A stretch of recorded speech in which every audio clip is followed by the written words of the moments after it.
Welcome to all the August gathering on the last Saturday of August to the Continual Diagnostic Education Series, the CDE series of CAHO's Diagnostic Center Wing. The theme for today is pregnancy and screening, and we welcome our chairperson, our organizing chairperson, Dr. Deepak Patkar, to this forum.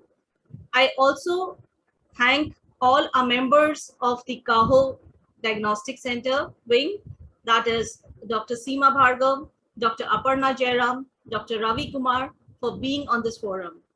A hearty thank you to our chairperson of CAHO, Dr. Vijay Agarwal, Dr. Lalu Joseph, and all our members of the CAHO Secretariat.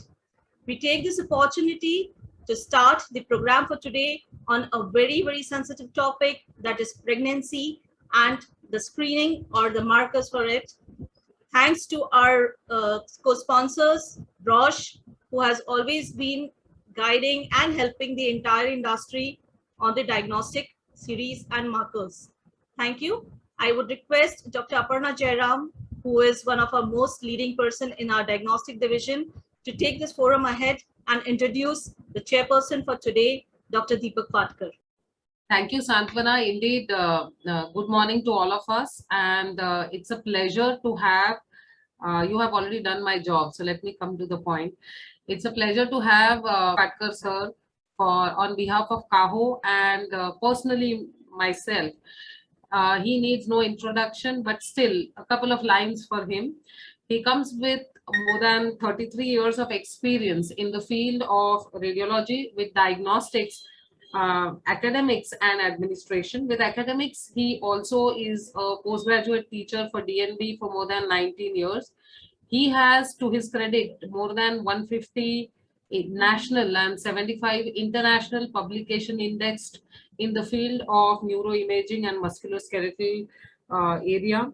He has delivered more than 1,000 lectures in national and international conferences. He was a past chairman for Indian College of Radiology and Imaging, has received the Best Radiology Teacher Award in 2019. He is the chairman for Scientific Committee for Asia Oceanic Congress. Over to you, sir. Looking forward so that you inaugurate our first session of CAHO CDE series with radiology and pathology. Thank you, sir. Thank you, Aparna. Thank you, Santvana. Good morning, everyone.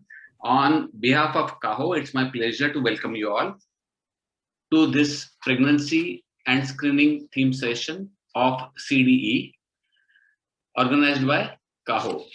I must say it is indeed an excellent vertical, and I hope we are successful in bringing about a lot of insightful academic sessions.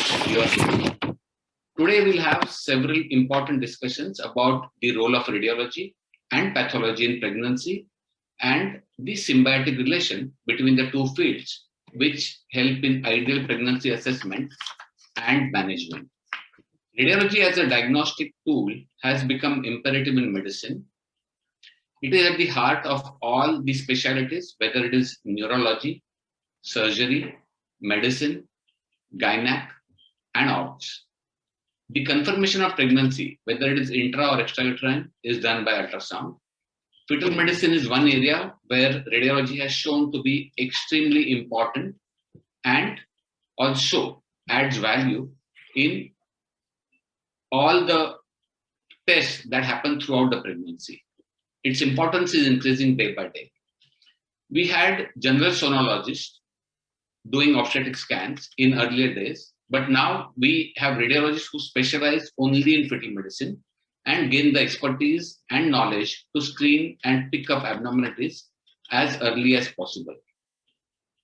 Anomaly scan used to be earlier done around 16 to 18 weeks of pregnancies, but now the trend has completely changed.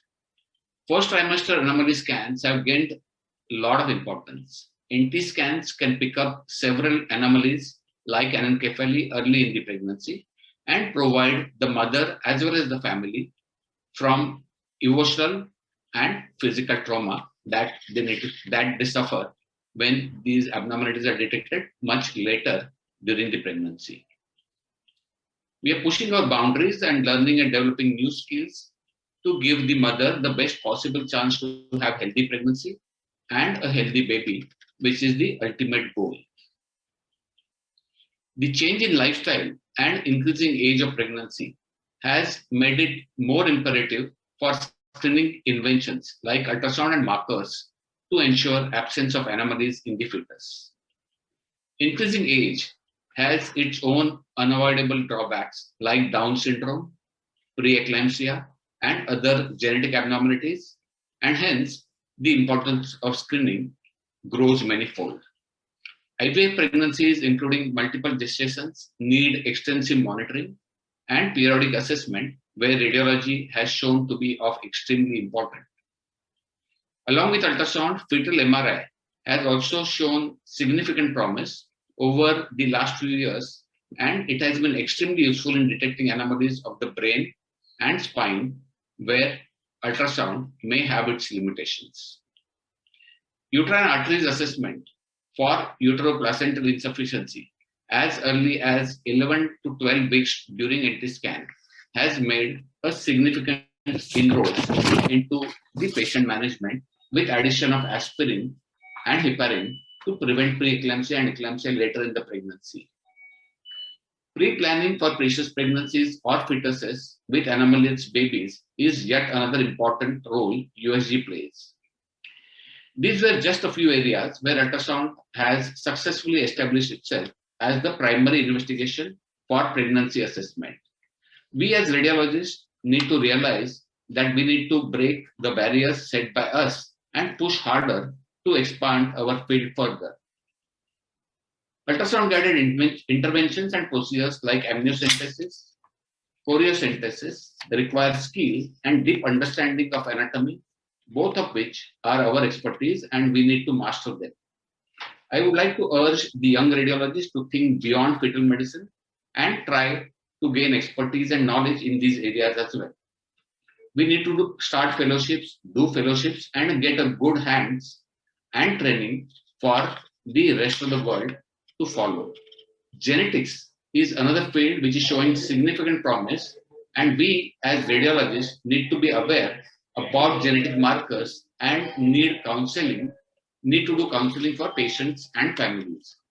A patient will always ask radiologist what should be done next, and instead of asking the patient to go back to obstetrician, you can make a difference if you could counsel the patient in the right way and provide some guidance. Of course, keeping in mind our boundaries and shortcomings, we need to become good clinical radiologists if you need to survive the future, and that is true for pathologists as well. Coming to today's program, I would like to thank the esteemed speakers, Dr. Deepika Jindal, Dr. Shanmuga Priya, Dr. Manisha Mishra, Dr. Archana Shukla, Dr. Shilpi Sood, Dr. Rohan, Dr. Nidhi, and Dr. Hema Purandare for their valuable time and contribution. I would like to thank the entire organizing committee members, especially Dr. Seema, Dr. Aparna, Dr. Ravi Kumar, and my friends Dr. Vijay Agarwal and Lalu Joseph for their tremendous efforts and support in putting together an excellent panel of speakers. I wish the entire team success in their future endeavors as well. Thank you all. Thank you, sir. Thank you.